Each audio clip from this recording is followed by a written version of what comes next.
にちは、下北ロンと申します。今回はワイルズの傷システムについての動画です。自身の先行私有の録画や他の方の動画を見て傷システムの使用を考察しました。特に気になっている人や知らない人も多い傷口破壊追加ダメージに焦点を当てていきますので、最後までぜひお付き合いください。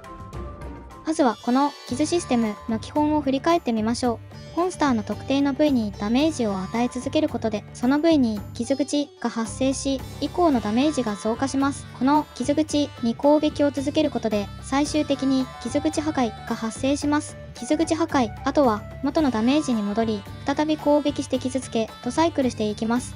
このシステムで特に注目すべきは、集中弱点攻撃によって破壊された時にだけ得られる追加ダメージです。変義的に傷口破壊追加ダメージと呼ぶことにしましょう。このダメージは通常の攻撃では得られず、あくまで集中弱点攻撃で破壊した時に発生します。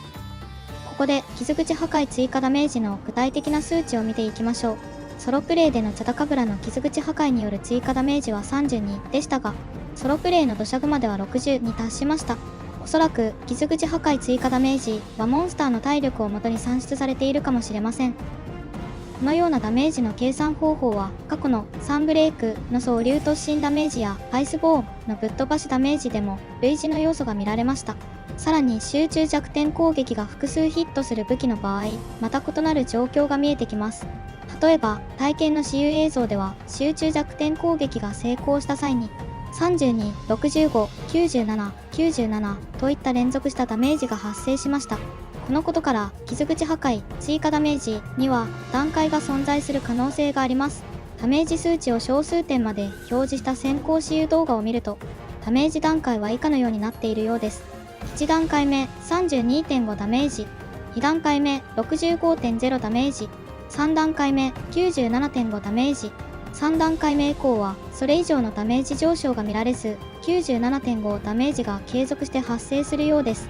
この数値はおそらく1段階目のダメージをもとに2倍、3倍と増やして算出されていると考えられます。では、この3つの段階のダメージがどのように発生するのか、実際に考察していきましょう。ハンマーを使った私有で集中弱点攻撃で傷口破壊した時には、最初に32ダメージが確認できましたが、その数分後に再度傷口破壊しても同じ32ダメージでした。君の先行私有動画では1回目の傷口破壊の5秒後に2回目の傷口破壊が行われましたが、どちらも32ダメージが発生していました。どうやら回数を重ねるだけでは傷口破壊追加ダメージは増えないようです。では、どのようにしたら体験のように3段階の傷口破壊追加ダメージが発生するのでしょうか。この点について徳田ディレクターは次のようにコメントしています。傷に関しては、たくさん破壊すると、傷破壊ボーナスというダメージ値自体は上がるボーナスがつきます。ですので、傷ができ次第すぐに壊すプレイスタイルもあれば、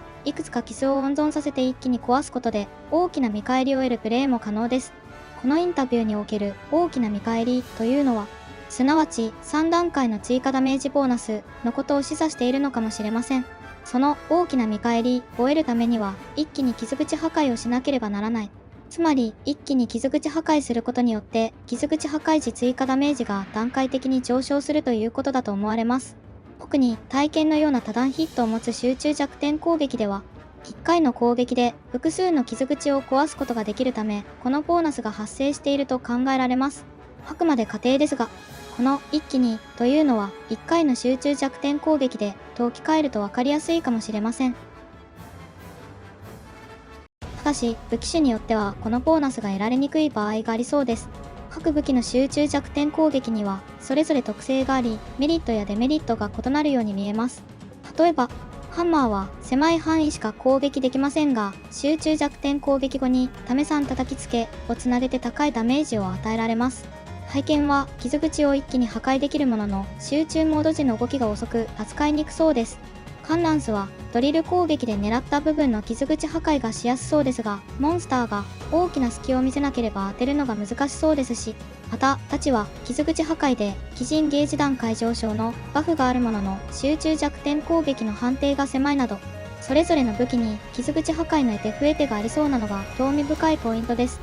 まとめると、モンスターハンターワイルズでは、モンスターの部位に攻撃をし続けると傷口が生まれ、傷口に攻撃するとダメージが増加するが、攻撃し続けると傷口破壊が発生し状態がリセットされます。ただし集中弱点攻撃で傷口破壊を発生させた場合にのみ追加ダメージが発生します。追加ダメージには多段ヒット攻撃などで傷口を一気に壊すことで最大3段階のダメージボーナスがあるので優先的に狙っていきたいところですが、各武器種の集中弱点攻撃が持つ特性は異なり、